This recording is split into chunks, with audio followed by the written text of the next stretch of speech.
How to create a Google Drive link to share files easily. So to start, we'll just have to open our account. To do that, simply open browser, and then in here you can either type drive.google.com, or you can simply go on this menu icon and then tap on this drive option. After that, it will automatically open our account. So in here, as an example, I'm gonna click on this file here. To create a link, all we need to do is to tap on these three dots, and then after that, tap on share, and then in here we'll have to go on this general access.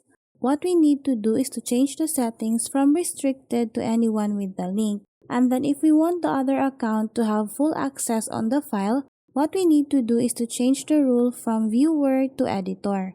After that, we'll just have to tap on this copy link option.